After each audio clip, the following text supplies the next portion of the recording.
자, 이제 두 번째로 주역이라는 이제 문헌에 대해서 이야기해 보도록 하겠습니다.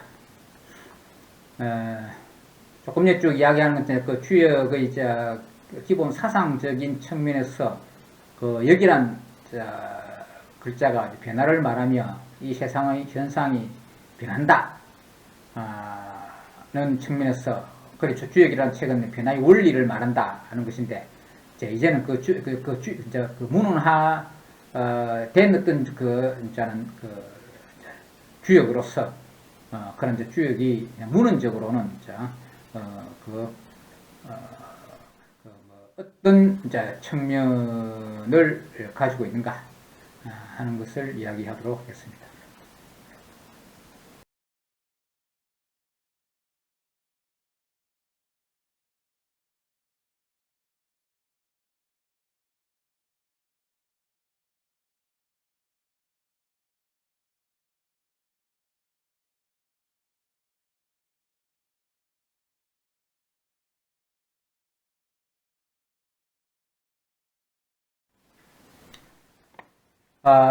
중국 고대에 역이라는 말이 중국 고대의 역이라는 말이 변화의 개념에서 시작하여 그러한 변화의 패턴을 말하는 기호와 언어를 수록한 문헌의 의미를 지니게 되었는데 그러한 종류의 문헌 중 하나가 주역이다 라는 것입니다.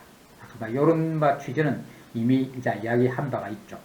주역이라는 그 책은 인류 문명서 속에 독특한 그 형태를 지니고 있는데 그 변화를 상징하는 기호가 있고 그 변화의 패턴이 있는데 그 패턴을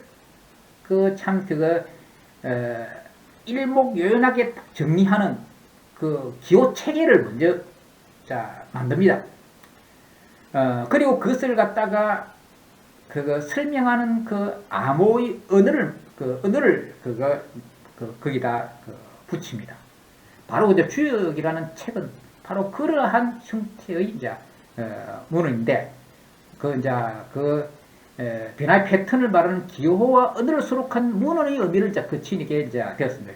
중국 고대 역이라는 그 말은 글자 자체가 이제 변화인데 나중에는 그 역이라는 글자가 변화 첫 번째의 의미는 이제 변화인데 그 다음에는 그 변화의 원리를 기록한 문헌이라는 의미도 지니게 됐다는 이야기입니다. 그러한 종류의 문헌 중 하나가 주역입니다. 문헌 중 하나라면 그러한 즉 그런 변화를 만드는 역이란 문헌 중 하나가 주역이라면 그러한 역에 해당되는 문헌의 주역 말고 다른 것들도 최소한 하나 이상은 있었다는 그런 취지죠. 그렇습니다. 그런 종류의 문헌 중 하나가 주역이다. 주역은 그 중에 하나라는 이야기입니다. 전해지기로는 주역 이전에 두 종류의 역이 더 있다고 한다. 그것은 하나라의 역인 연산역, 그리고 상나라,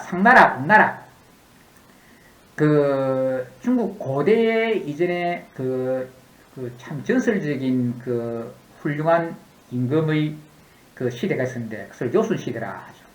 유가 철학에서 아주 이상적인 시대로 잡는 시대가 요순 시대인데 여러분 이미 아마 이전에 다 들어봤을 것입니다. 특히 고등학교에 국어책이나 이런 나오는 어떤 그 내용 속에서 아마 들어봤을 것입니다. 요임금과 순임금 시대가 가장 이상 사회였다.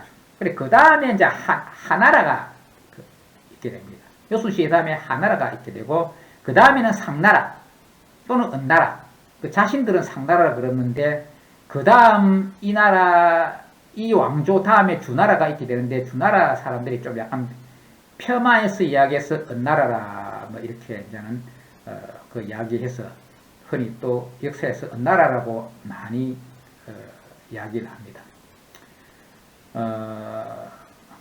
그리고 이제 상나라 또는 은나라의 역인 귀장역을 말한다. 그러나 그 두 역은 그 명칭만 기록에 남아 전해지고 그 실물은 사라지고 전해지지 않는다고 합니다. 합니다. 그렇습니다. 실제 없습니다. 지금 현재 연산력과 기장력은 이름만 전해지고 없습니다.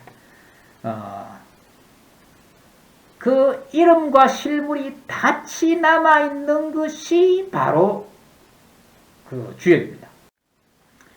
이름만 전해지는 그 두 역, 이전에는 그런 문헌이 있었다는 이야기는 없지만, 아까 이제 연산력, 귀장력 그 이전에도 또 무슨 문헌이 있었나? 자, 그 문헌이 있었나는 그런 기록은 없습니다. 그렇지만은 역, 즉 변화, 이 삼남한성의 변화, 역이라는 관념과 그것을 기호로 표현한 것은 이미 상고시대에 있다고 전한다. 그 최초의 시도자가 전설적 인물 복희씨이다. 그러니까 윤임금, 순임금의 시대보다 그 한참 전에 그 전설적인 인물이 있다. 그 복희씨라는 전설적인 인물이 있다. 무슨 시 무시인지 않았던 그 전설적인 인물이 이제 중국에 이전에 있는데, 중국에는 이전에 참 그 신화의 시대를 이야기할 때, 이 우주가 처음에 생겨날 때, 그 이 우주라고 이야기할 때 우주, 그 천자문이 있습니다. 하늘천, 따지, 금을현, 누를황, 지부, 집주, 넓을홍, 거칠황. 거기서 이제 우리가 우리말로 해서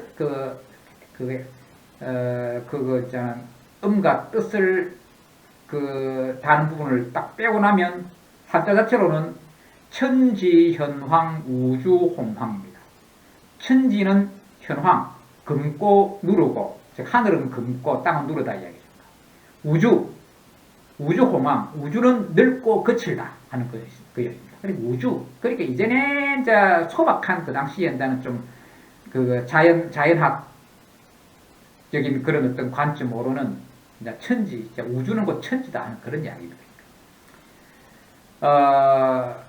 그래서 처음에 맞으면 그 우주가 생기기 전의 상태를 우리 오늘날에서 물리학에서는 카오스라고 하죠. 카오스, 혼돈. 근데 카오스라 하는데 카오스의 번역으로서 혼돈이란 어떤 그 용어를 씁니다.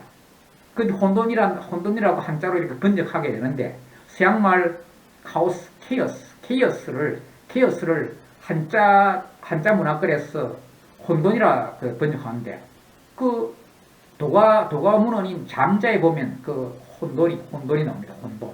혼돈이 나오는데, 혼돈을 의인화합니다. 혼돈이 나오는데, 옛날에 혼돈이 있었는데, 혼돈에 혼돈이 얼굴에 아무것도 없어가지고, 그 혼돈을 위해서 눈을 달고, 코를 달고, 입을 달고, 귀를 달고, 이렇게 하니까 혼돈이 죽어버렸다.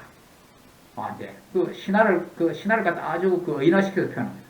즉, 카오스의, 즉, 혼돈에, 맞아, 그 카오스라는 말은 나중에 상말하고 연계시킨 것이고, 원래 중국의 혼돈이라는 것을 갖다가 좀 약간 어떤 의인화시켜가지고, 옛날에 카오스가 아니고, 혼돈이 있었는데, 혼돈에 눈과 코와 귀와 입과 이런 것을 붙여주니까, 혼돈을 위해서 붙여주니까 혼돈이 죽어버렸다. 그 말은 혼돈에서 그 다음에는 우주의 단계로 갔다. 그러니까 눈, 코, 귀, 입 이렇게 붙은 것은 형태화되어지고, 형태화되는 것은 즉 페노메나, 현상을 말한다. 현상을 말한다. 그 현상을 말하는데 그것이 곧 우주다. 우주는 조화와 질서를 말합니다. 조화와 질서. 참 그 사상이 비슷한데, 서양에도 코스모스는, 카오스는 아직 질서가 부여되지 않은 무질서를 말합니다. 무질서. 그리고 우주는 질서를 말하고, 질서는 그냥 있는 것이 아니라 조화를 속성하죠. 조화 질서이죠. 이제는 가을이 되었으니까 코스모스 꽃이 많이 피죠. 코스모스 우주. 그 코스모스의 꽃말이 조화와 질서입니다. 그런데 옛날에 그 서양 철학의 이 피타고라스의 사상이 결국 이제 피타고라스 사상은 그 우주를 이야기하고 우주의 속성이 조화와 질서라고 이야기하는 것이죠. 그때 이제 그 서양학도 서양 문화도 이전에 카오스가 있고 우주가 있고 이런 식입니다. 그런데 묘하게도 또 그 중국 사상과 이제 비슷합니다. 중국 사상도 그 우주가 있기 이전에 그 혼돈이 있다. 혼돈이 있다가 그 다음에 그 우주가 있다. 혼돈은 아무것도 정해지지 않는 무질서고 장자가 표현한 아무것도 형태가 없는 그런 것이고, 또 우주는 어떤 형태화된 현상화된 그 질서다 이야기. 질서, 하늘과 땅이 있고 한 그 질서가 되어집니다. 그래서 이제 장자는 그의 눈과 코와 귀와 입의 형체를 달아주는 상태가 됐고, 그러면 혼돈은 죽고 이제는 우주가 생긴 것이다. 그런데 또 중국의 전설로는, 고대 전설로는 태초에 반고시라는 존재가 있었다.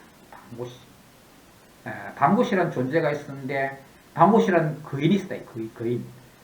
근데 그 거인이 힘을 써가지고 위로 밀어서 하늘을 만들고 발로 박차서 땅을 만들었다. 천지가 생겼다. 즉 우주가 생겼다. 그래서 반고시가 반고시가 곧 혼돈이고, 그 다음에 하늘과 땅이 생기는데, 그것을 의인화해가지고 천황시, 하늘을 의인화해가지고 천황시, 땅을 의인화해가지고 지황시, 이런 식으로. 그 다음에는 인류가 생겼다. 인황시, 이런 식으로. 그리고 그 다음에 무슨 시 해가지고 그게 다 시대를 갖다 의인화 시킵니다. 그래가지고 불을 갖다가 발명했다. 그 수인시. 그러면 그런 식으로 이전에 어떤 훌륭한 어떤 임금이, 전설적인 임금이 있었다는 식으로 이야기합니다. 그 유소시가, 보금자리 소자가 들어있는 유소시가 거주지를 만들었다. 신롱시가 농사 짓는 법과 이래가지고 의술가 약에 가는 것, 술 갖다가 이렇게 그런 어떤 그것을 연구해가지고 인류에게 가르침을 주었다. 인류에게 전파해 주었다. 이런 식으로 이제 이야기해요. 그런 전설적 인물 속에 이 복희씨가 있어요. 복희씨. 그 복희씨 시대가 있어요. 이제 전설적인 제왕이다는 이제 식이죠. 또는 가로 안의 식으로 포이씨라고도 합니다. 복희씨가 이 세상을 보고, 이 세상은 변하는구나.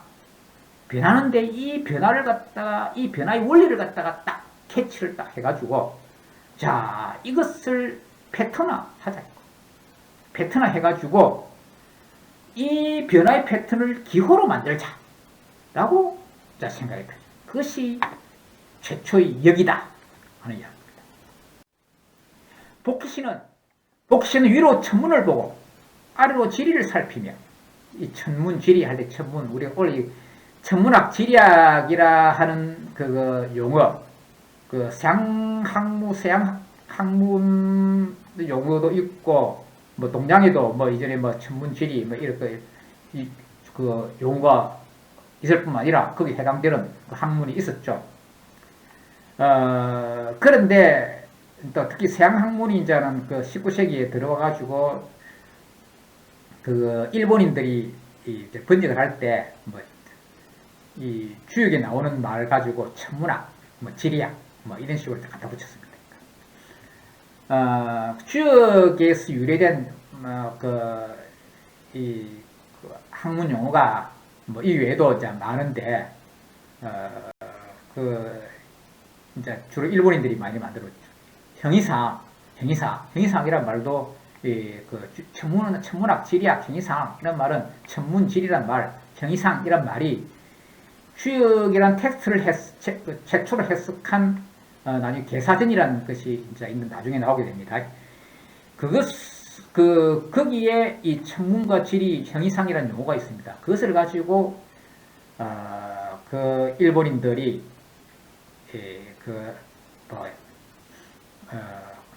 해석을 했습니다. 메타피직스를 갖다가 행위상학 뭐 이런 식으로 이제 번역을 한 것이죠. 그런데 천문 지리에 관한 이 용어가 있고 또 이것을 갖다가 근대 물론 중국에서 이전에 어떤 전통사에서 중국의 천문학 지리학이 있었지만은 현대 용어로서의 천문학 지리학이 있게 되었는데 특히 있던 그거 주역을 해설한 개사전이란 데서 그 용어를 취한 것입니다. 그런데 이것을 보면 천문학의 하늘의 글을 말한 것이 아닙니다. 이 현상을 말한 것이다. 이 실사변의 문자의 의미를 가지고 있는 데 있어는 글을 문자라기보다도 문이 문자입니다. 하늘의 문이, 즉 하늘의 현상이라고 합니다. 있으면 지리도 땅의 이치를 말한 것이 아니라 땅의 현상을 말한다. 이것이 리는 그 현상을 말한다. 땅의 현상. 그런데 나중에 이 리자가 프린시플 의미를 가지게 되었습니다. 이 당시에는 그냥 현상의 의미를 가지고 있습니다. 나중에는 프린시플의 의미를 가지게 된 것이죠. 복시는 위로 천문을 보고 아래로 지리를 살피며 즉 하늘의 현상과 땅의 현상을 살폈다 얘기죠. 그리고 주위의 조수의 즉 날짐성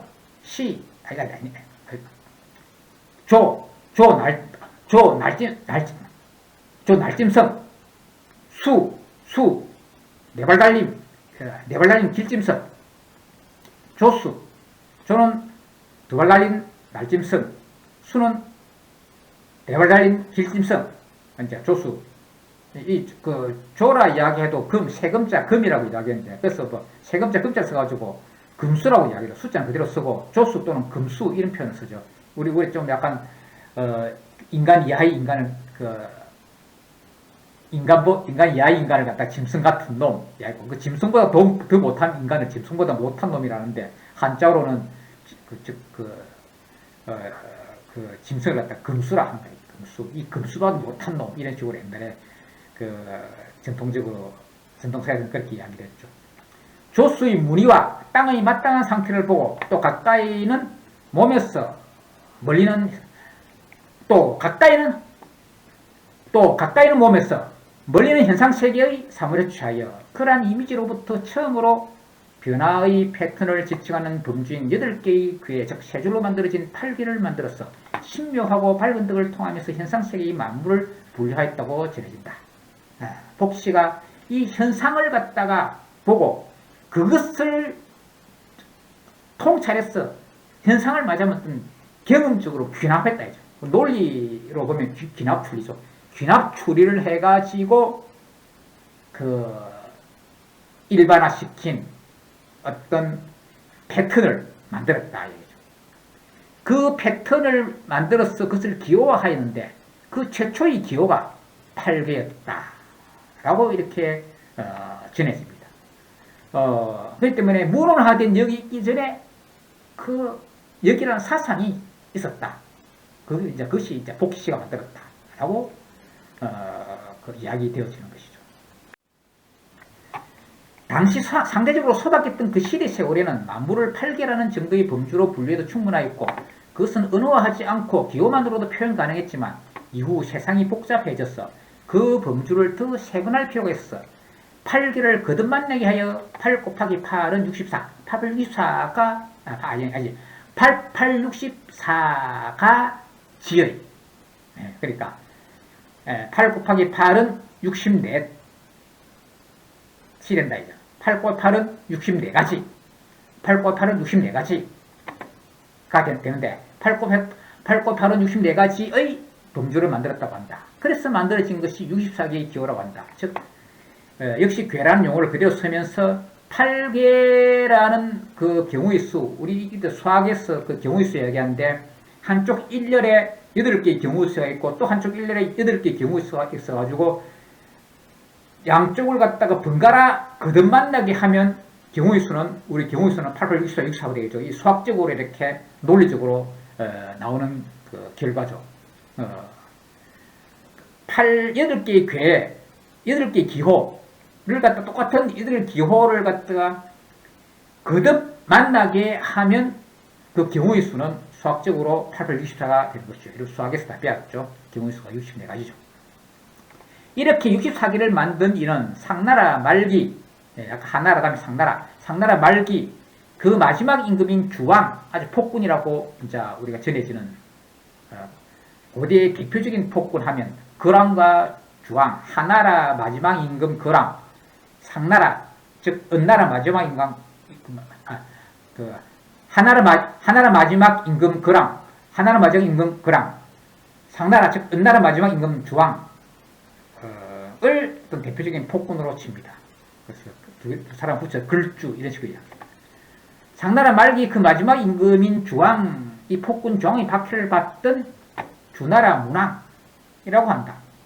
이 주나라 문왕이 이제는 주왕의 박해를 이렇게 받았는데, 그래서 주왕이, 그런데도 그 당시의 백성들은 문왕이 덕이 떼가지고 문왕을 많이 따랐습니다. 그래서 주왕이 화가 나가지고 문왕을 갖다가 유리란 곳에 가두었습니다. 유리란 지역에 유폐시켜가지고 못 나오도록 했다. 그래, 거기에 갇혀 있으면서 문왕이 복씨가 만든 그 기호를 토대로 해가지고 이 삼남한상의 변화를 보고 그 기호에다 언어를 붙였다. 기호를 갖다 설명하는 언어를 붙였다. 그 64기 기호에다가 그 언어를 붙였다. 그것이 주역이다. 라고 전설적으로 지내지는 학설입니다. 뭐 실제 문항이 지은지 참 명확하게 알 수 없는데, 전통사회에서는 그냥 그렇게 믿었습니다.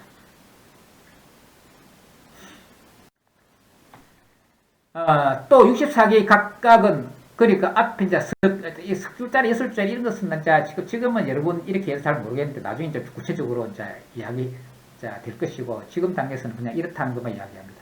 또 유사의 각각은, 맞으면 그 8개는 석줄짜리인데, 석줄짜리를 거듭해가지고 6줄짜리 기호가 이제 됩니다. 지금은 이 기호를 제시하지 않기 때문에 여러분 좀 막연할 것인데, 그냥 일단은 그렇게 이야기합니다.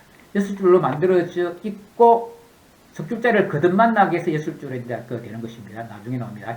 그 줄 하나하나를 효라고 부르는데, 이것도 지금 이야기가 여러분 이해가 안 되면 나중에 진짜 구체적으로 이야기가 될 것입니다. 문왕은 이 개와 효에 언어를 붙였다고 한다. 괴에 붙인 언어는 괴사라고 하는 것이고, 효에 붙인 언어는 효사라고 하는 것이다. 즉, 주역에서, 주역은 변화를 말하는 문헌인데, 그 변화를 주역은 변화를 말하는 문헌인데, 그 변화를 패턴화시켰다고 그랬죠. 그 패턴화시켜서 그것을 기호로 만들었다 했죠. 그 기호가 괴인데, 괴는 그 줄로서 이렇게 표시되는 것입니다. 자, 맞다. 여러분, 지금 아직은 기호를 제시 안 하지만 여러분들이 잘 알고 있는 기호, 사례가 있는 것이죠. 자, 태극기죠, 태극기. 태극기 중간에 둥근 무늬, 우리는 그걸 태극이라 부르지만은, 그게 이제 주역에서 나오는 용어인데, 태극기 가운데 태극이 있고 그 주위에 석줄짜리로 되어 있는 것이 4개가 있죠. 그것이 바로 괴입니다. 즉 우리나라의 국기는 주역의 원리에 따라서 주역의 도식을 사용해 가지고 만든 국기, 플래그입니다. 즉 전해지는 학설에 의하면 다른 학설을 내는 사람도 있지만은 구한말에 방영효가 일본 수신사 갈 때 다른 나라 그때 이제 국기가 있고 우리는 국기가 없어가지고 국기를 만들었는데 그때 조선왕조 시대에는 이제 성리학이 유학의 시대에 학파인 성리학이 이제는 통치 이데올로기 통치 이념이 된 그런 시대니까 성리학은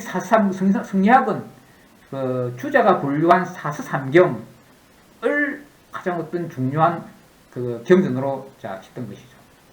아까 이야기한 대로 사상 중에 최고의 최고 수준의 책이 주역이라고 그래요. 주역.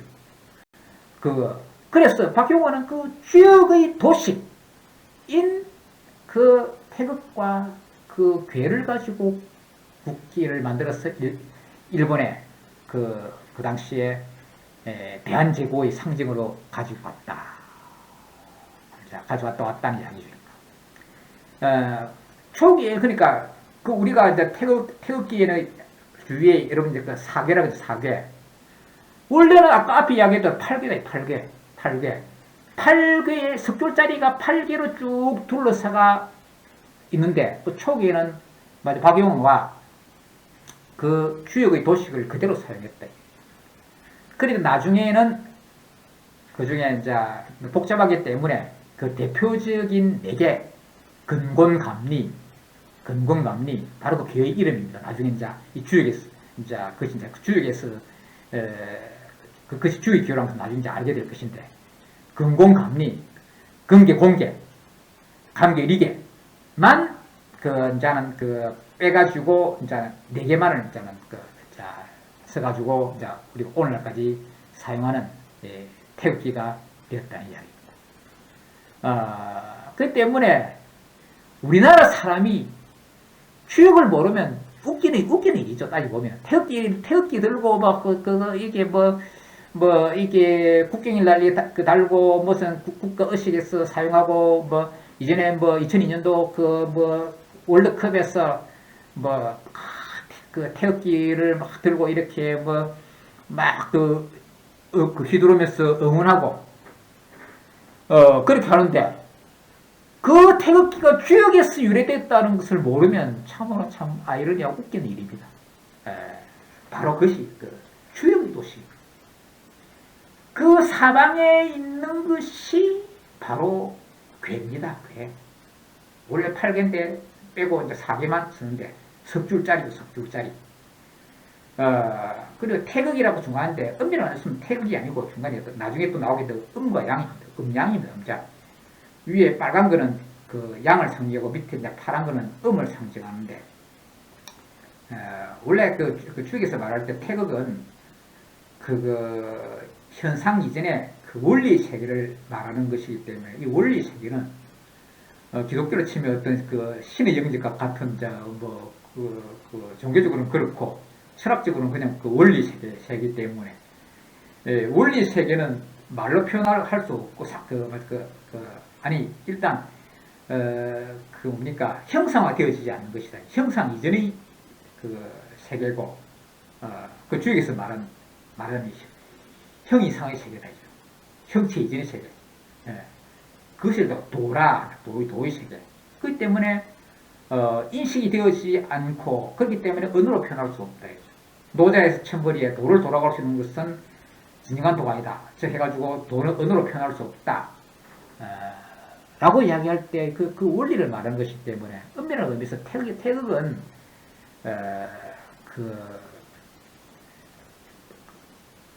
형상화 되어질 수 없는 것이다. 그런데 우리나라 사람은 참 철학적인 의미를 잘 몰라가지고 엄밀하게 이야기하면 음양도를 갖다가 태극도라 이렇게 생각하는 것이죠. 음양도를 태극도라 생각하고 그 깃발 이름 갖다 그냥 태극기라 이렇게 이제 참 부르는데 주역의 문양과 도식을 사용하면서도 그 원리는 모르고 이제 사용하는 것이 되는 셈이죠.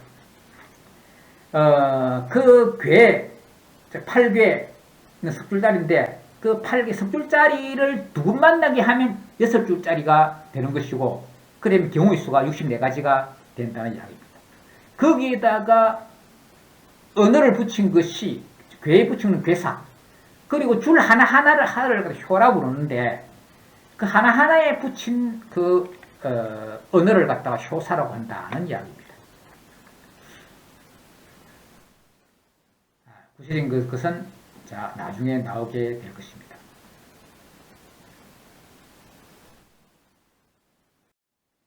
그런데 학설은 다양하여 복지씨가 이미 8개 유사기를 모두 만들었다고 하는 견해가 있고 또 그 은어인 괴사와 효사의 경우는 괴사는 문왕이 졌지만 효사는 그의 작은 아들인 규공이 졌다는 계례도 있다. 그래서 주역이 이루어지기까지 복시와 문왕, 규공이 세 사람이 관여되었다는 것이다. 다 전통적인 그 여러 학설 중에 뭐 이 몇 가지입니다. 뭐 이전에 그냥 이런 학설들이 있다는 것이고 이것이 크게 중요한 내용이다. 이렇게 보기도 곤란합니다. 옛날 전통사에서는 중요했죠. 그런데 이 현대학자들은 주역의 저자에 대해서 이 전통적인 학설을 그대로 믿지 않습니다. 최근에 이제 중국 학자들은 진짜 있던 이 주역은 여러 그냥 사람이 관여되었다. 알 수 없는 여러 사람이 관여되었다. 이런 학설도 많고 하기 때문에 참 규정하기 어려운데, 근데 전통사에서는 이런 학설이 있습니다. 그리고 이제 유학자들은 이런 학설들을 대체로 믿었습니다. 한 가지 학설을 믿기도 하고, 어떤 또 다른 견해를 내가지고 한 두세 가지 학설을 또 제시하기도 했습니다. 이러한 주역은 처음에는 점을 치는 데 활용되어 점수의 역할을 했는데, 시대가 흘러 문명이 보다 발전하고 사람들이 계몽되어 세계를 합리적으로 해석하려는 시도가 이어졌다. 앞에 이미 이야기한 내용이죠. 그것이 복귀가 된 때가 춘추 말기에 나타난 공자로부터 이후 정신 여러 철학자들이 등장한 제자백가의 활동 시기다. 이때 이 제자백가의 시기에 여러 학파가 나타난 것이죠. 그 학파의 선두 학파가 유가고, 그 유가를 창시한 사람이 이제 공자이기 때문에 학파의 선두주자가 유가고, 백가 온갖 학파를 말하죠. 그 온갖 학파를 창설하고 이끈 사람들이 이제는 여러 학자들인데, 그 여러 학자를 제자라고 하죠. 제자백가. 제자. 여러 학자가 만든 백가, 여러 학파 이야기인데, 그 여러 학자의 선두주자가, 여러 철학자의 선두주자가 공자고, 그 학파의 선두주자가 유가이기 때문에, 즉 공자가 만든 유가이기 때문에 공자 그리고 유가가 최초의 그 철학사의 시작이 셈이죠. 공자는 최초의 철학자고 최초의 그 철학적 학파는 유가다, 이렇게 볼 수가 있는 것이죠. 즉 바로 이때 이전에 이제 점수로서 지내지던 주역이라는 문헌을 철학적으로 해석하게 되었다. 그러면서 주역을 철학적 합리적으로 해석하려는 시도가 있게 되었다. 이로써 주역이 점수에서 철학적으로 되었다라고 이야기합니다.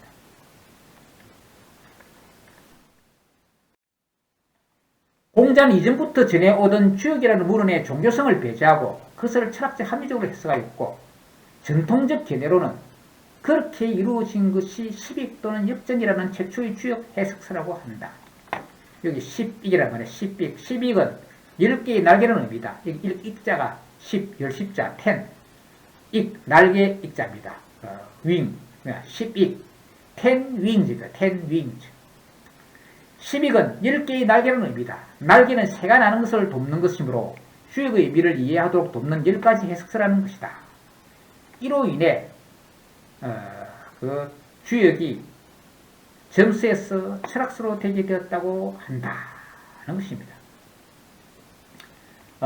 십익이라 하기도 하고 역전이라고 합니다. 여기에 전을 썼다.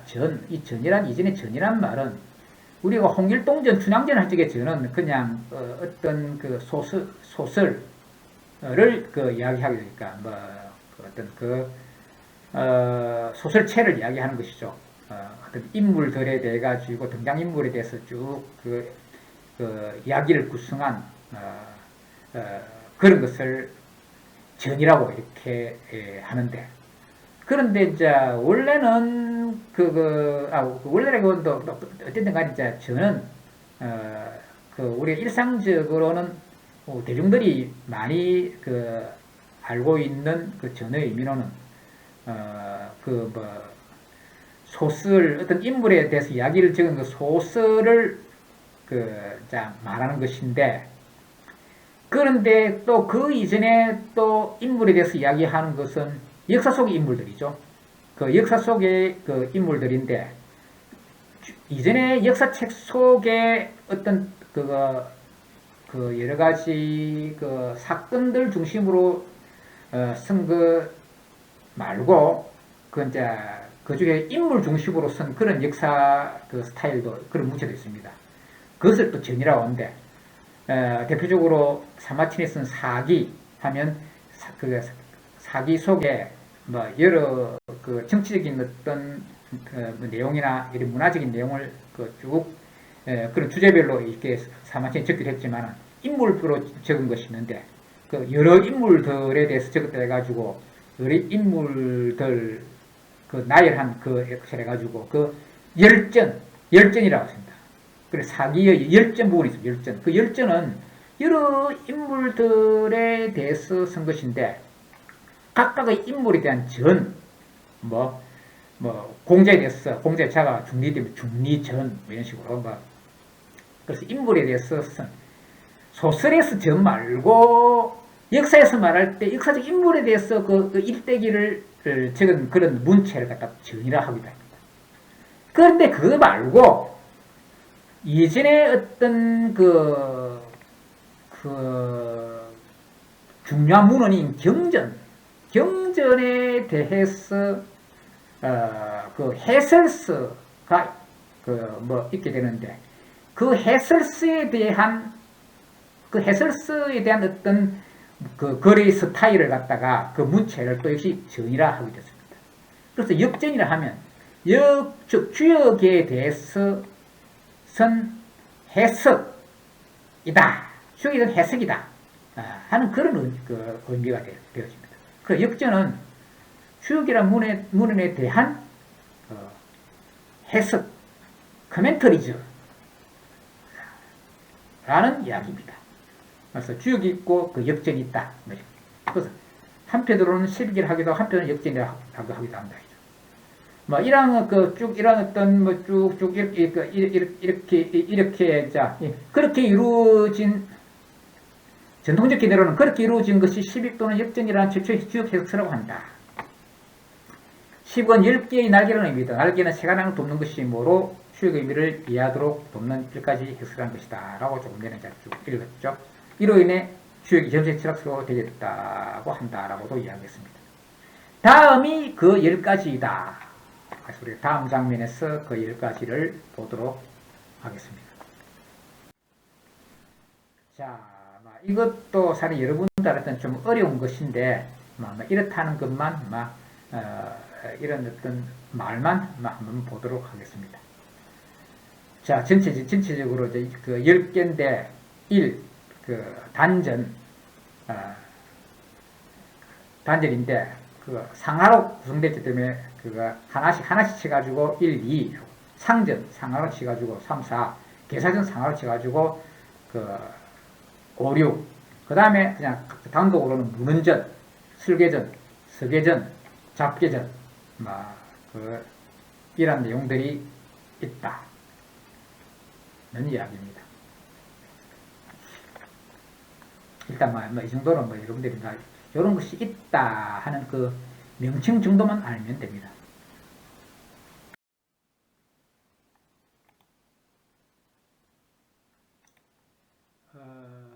그래도 명칭에 따라서 약간 그 내용이 어떤 것이냐 하는 것을 조금은 더 이야기한다 그러면은, 이를 구체적으로 보면 다음과 같습니다.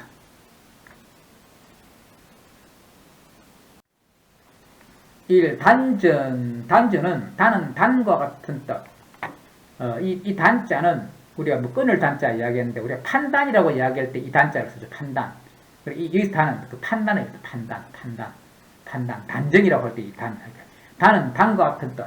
괴사를 판단 또는 단정한다는 뜻이다. 괴마다 붙어있는 괴사는 단사라고 하는데, 단전은 그에 대한 해석이다.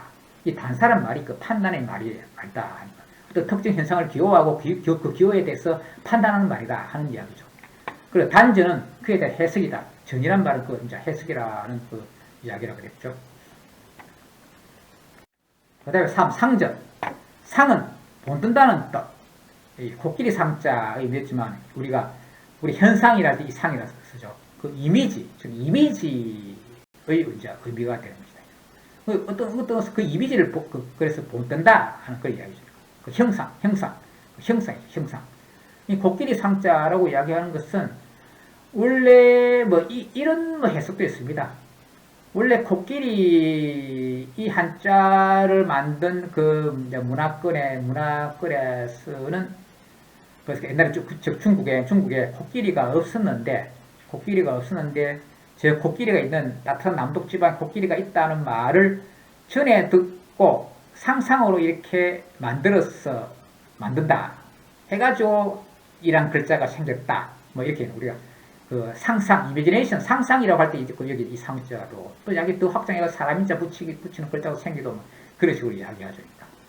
그래서 본뜬다는 그런 이야기인데 원래 중국에 코끼리가 없었는데 코끼리가 있는 그 지역에서 전해지는 말 가지고 그 머릿속에 생각을 했다.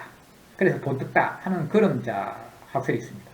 그런데 아까 그 상나라, 은나라 이야기인데, 은나라 유적지에서 그 출토된 유물에 코끼리 형상을 한 어떤 그릇이 있습니다. 그런 것이 발굴이 되었는데, 그렇다면, 중국이 옛날에 그때 그 당시에는 따뜻해가지고 코끼리가 있었느냐? 참, 알 수가 없죠. 안 그러면은, 지금 우리나라도 동물원에 코끼리가 있으니까, 그 당시에 태국이나 이런 데 코끼리가 있으니까, 인도나 태국에 코끼리가 있으니까, 그 당시에 주역이 있고 할 그때에 코끼리를 주역이 있다 보면 또, 이 상이라는 글자가 생길 때, 그 코끼리를 갖다가 수입품으로 수입했을 수도 있겠죠, 그러니까. 하여튼 여러 가지 경우를 우리가 생각해 볼 수가 있는데, 어쨌든 알 수가 없습니다. 알 수는 없고, 어쨌든 간에 상이라는 글자에 본뜬다는 의미가 있다는 이야기입니다. 상제는 각계의 괴사를 해석한 대상과 각기 효마다 붙이는 효사를 해석한 소상으로 구성되어 있다는 이야기입니다.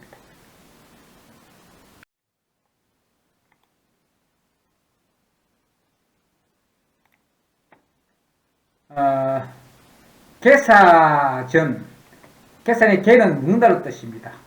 계사 요소를 묻고 해석한 것. 주역이 묻는 내용 전반에 관한 총괄적 해석으로서 주역이 대의를 통론한 것이므로 역대전이라고도 한다. 역대전이 아닙니다. 역대전입니다. 이 계사전은 이렇게 좀 약간 서술식으로 이렇게 쭉 되어 있는데 여기 어떤 앞에서 이야기한 복희 씨가 괴를 만드는 그런 이야기, 천문쥐리 그런 이야기, 또 형이상이라는 그런 용어 등등 그런 이 철학사에 영향을 끼친 어떤 많은 내용이 이 계사전에 나옵니다. 7. 문헌전 근계와 공계 두 개에 관한 포다 상세했습니다.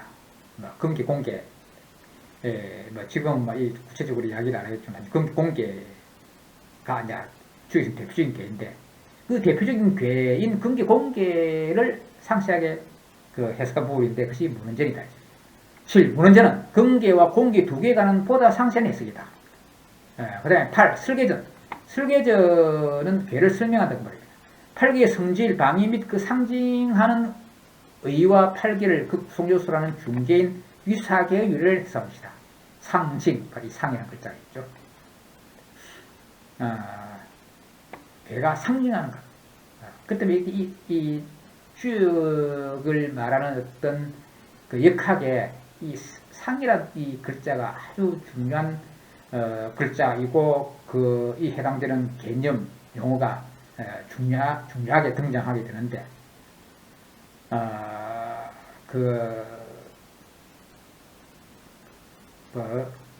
그 상징을 많이 이야기하는 것이 바로 이 설계전이라는 그 문이다는 것입니다.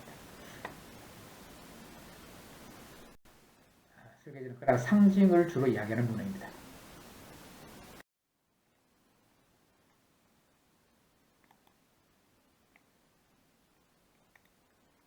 자, 다음 9번째 서계전. 순서를 말하죠. 자, 괴의 순서를 말하는 것입니다. 오늘날 전해진 주역의 문헌 형태 그대로 64개 순서에 대해서 그 이유를 계통적이고 연쇄적인 논법으로 풀이한 것입니다. 자, 마지막으로는 1번째 잡기전. 여러 가지 섞여 있는 괴를 섞어서 한다는 그런 글자 뜻인데, 그 제목이, 책 제목이 그런 뜻인데, 주역이 열거되어 있는 64개는 근계와 공계를 비롯해서 둘씩 짝을 지어 기호의 측면에서 그 음량이 반대이거나 그 위치가 반대인 관계에 있는데 이러한 것을 설명한 것이다. 우리가 주역이라는 문헌을 보면 아주 뭔가 기호가 아주 좀 질서정연하게 배열되었습니다. 아무렇게나 배열되어 있는 것이 아닙니다. 아무렇게나 배열되는 것이 아니라는 것이 이게 그 때문에 위에 서계전에서 이야기할 때 그 순서가 의미가 다 있습니다. 순서가 아무렇게나 되는 것이 아니라 의미가 있게 저는 배열이 되어 있습니다. 그런데 서계전은 지금 내용적 의미의 순서인데, 그런데 참 희한하게도 기호상으로도 이런 식으로 둘씩 짝을 지어서 관련성을 가지고 있습니다. 그래서 그 저자가 어떤 참 뭔가 의도를 가지고 안배한 것으로 이렇게 보아질 정도로 질서 있게 문헌이 구성되어 있습니다. 자, 그런 식으로 이제 기호가 둘씩 짝을 지어서 이루어진 그 측면에 대해서 이야기된 것이 잡기전입니다. 이러한 시빅 또는 역전은 사기를 쓴 사마천이 그 작자를 공자라고 하여 전통적으로 공자가 지은 것으로 말해져 왔다. 그러나 북송대의 구양수가 개사 전에 작자를 의심한 것을 시작으로 청대에서 현대학자에 이르기까지의 많은 학자들은 그 10편이 모두 동일한 시대에 동일한 인물에 의해 이루어진 것이 아니라며 공자 저자서를 부정하고 있는 현실이다. 아까 그 주역 자체도 누가 지었느냐? 주문공이 주문공이 아니고 주문왕이 지었느냐? 그런 것을 후대에 의심하기도 하는데, 주문왕이 다 지었다. 또는 주문왕과 그 작은 아들인 주공이 지었다. 그러니까 그 주문왕이 지었거나 또는 주문왕과 그 작은 아들인 주공과 같이 주문왕과 주공의 합작품이다. 네. 주문왕이 혼자 지었거나 주문왕과 그의 아들 주공과의 합작품이다. 라는 학설이 있기도 한데, 또 그것도 오늘날의 학자는 엄정하게 이게 참 이렇게 고정해서 또 부정하고 다른 학설을 내기도 하는데, 그 텍스트에 대한 주역 텍스트에 대한 최초의 해석인 시빅도는 역전도 전통적으로는 공자가 지은 것이라고 이렇게 이야기되어 왔고, 우리나라 조선시대에 중국도 그렇고 우리나라 조선시대의 그 학자들은 대체로 그 전통적 학설을 믿었습니다. 그런데 우리나라는 거의 그대로 다 믿었는데, 주역이 유래된 중국 학자는 우리보다는 우리는 조선 말까지 그 후에 현대에 이르기까지도 아직도 공자가 지은 것이라고 믿는 사람이 많습니다. 근데 중국은 사실상으로 일찌감치 북송대 구양수로부터 의심하기 시작하고 청나라부터 제가 현대학자에 이르기까지는 아주 의심을 많이 해가지고, 지금 중국 현대학자들은 대체로 이거는 대체적인 견해는 이 공자가 쓴 게 아니고, 그것도 동일한 시대에 이루어진 것도 아니고, 동일한 인물에 이루어진 것이 아니고, 여러 시기에 걸쳐서 여러 사람이 쓴 것이 모인 그런 책이다. 이렇게 이야기를 하는데, 우리나라는 조선왕조 때까지도 계속적으로 공자가 지은 것이라 믿었고, 현대학자도 최근까지도 지금도 그대로 공자가 지은 것이라고 믿고 있는 사람이 믿고 있는 사람들이 있습니다. 우리 도가의 중요한 문헌인 그 노자라는 책도 그 전통적으로는 노자라는 사람이 있어가 지었다 하는데 우리나라 사람들은 아직도 뭐 그런 식으로 좀 믿고 있습니다. 그러나 중국의 학자들은 이미 노자라는 책도 노자라는 사람이 있어가 지은 것이 아니고 그 시대에 여러 사람들이 그 지은 어떤 그 글들이 총합체다, 총집이다. 뭐, 이런 식으로 중국 현대학자들은 이야기합니다. 나도 그렇게 생각을 합니다. 그런데 이 한국 학자들, 현대학자에 이르기까지 뭐 주역계 관해서 그렇고 노자란 책에 대해서도 그렇고 그냥 전통적인 학설을 그대로 믿는 사람이 많습니다.